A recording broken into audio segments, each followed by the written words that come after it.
It used to be that many books containing sex and pornography were written by authors with made-up names, published by companies you'd never heard of, and sold in stores you'd rather not be seen in. Well, not anymore. Today, the country's largest publishers have seen the light. Sex and porn are hot. The more real and hardcore, the better. And even though there's a lot of talk about the country growing more socially conservative by the day, publishers are printing XXX books as never before, with racy titles by big-name authors winding up in bookstores nationwide. Pornography is a big business. I think it should be written about. I think it should be talked about. It's why you're here today, presumably, talking to me. Judith Regan is a powerful figure in the publishing world. She consistently puts out bestsellers by a variety of authors. That works. From Howard Stern to Rush Limbaugh to the former New York Police Commissioner Bernard Kerik, just to name a few. But lately, she's taken her winning formula and applied it more than ever to sex and porn. I believe that there is a pornoization of the culture. What exactly does that mean? What that means is that if you watch every single thing that's going on out there in the popular culture, you will see females scantily clad, implanted, dressed up like hookers, porn stars, and so on, and that this is very acceptable. So acceptable that Regan recently published what has turned out to be one of the raunchiest books ever to be near the top of the New York Times bestseller list. It's called How to Make Love Like a Porn Star, a Cautionary Tale, an autobiography by superstar porn actress Jenna Jameson, and put out by Regan Books, a division of HarperCollins. It's 579 pages of text, nude photos, actually lots of nude photos, and details of Jameson's rise from stripper to porn icon. The uniqueness of the Jenna Jameson book right now is that she is a big porn star, and as a porn star, she has become somewhat mainstream. She did an ad for Pony sneakers or shoes. She has a big modeling contract now. Those sorts of things are unique to this time. Regan's not the only publisher who's noticed this phenomena.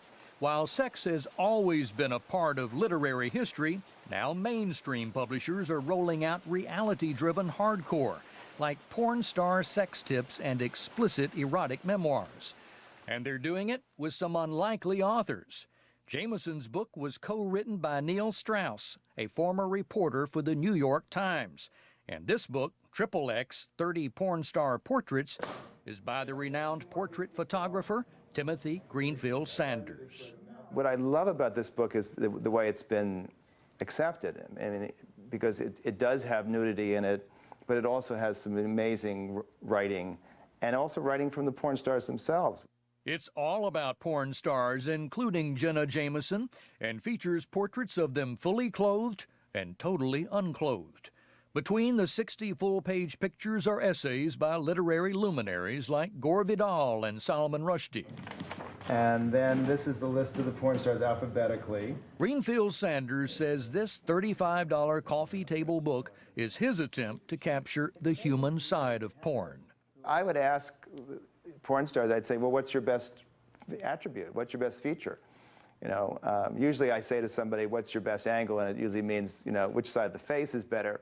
But here they would say, you know, my butt is my best feature, or my breasts are my best feature. So, well, how do you accommodate that?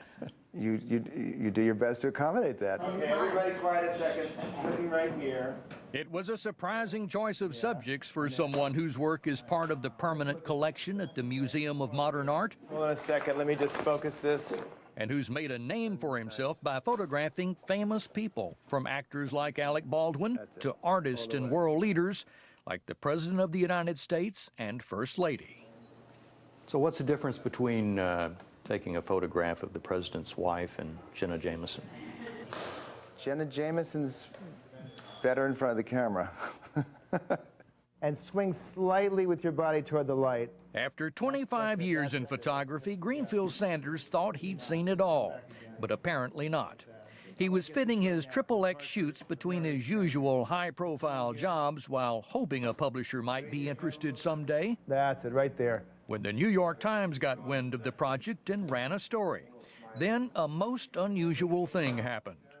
The day came out, 8 or 10 of the top publishers in town called to come see me. Publishers are calling you. Publishers were calling me. Normally works the other way around. The way it works is you say, here are my photos, and would you consider publishing them? The tables were turned in a sense because I was then interviewing publishers. That must have felt pretty good. It was surreal because it wasn't what I was used to. There was a bidding war. There was a bidding war. The war was won by one of the most prestigious art book houses in the world, Bullfinch Press, owned by the media conglomerate Time Warner. Right there, right there, right there. Perfect. For Greenfield-Sanders, Bullfinch brought to the table a refined reputation, the biggest advance he'd ever seen, and the prospect for more than just a book deal. There's a film at HBO called Thinking XXX, which I directed, and then there's a CD of the soundtrack of that film. And then you sell the pictures. Yeah, I hope. A lot of money. I hope. Very American, a lot of money.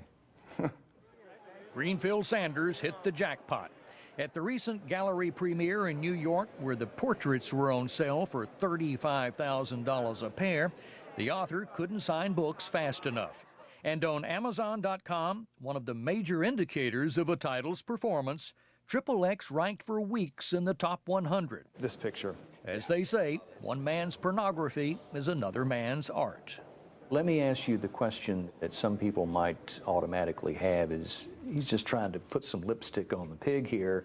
He's trying to tart this thing up with an intellectual voice of Salman Rushdie, Gore Vidal. You don't need that because I just want to see that picture. I think those people should definitely buy the book because I think there's an audience for people who just want to see the picture. But I think there's also an audience for what I've done, which is to try and get people to write about a subject that's often avoided, to write about a subject that people are afraid of.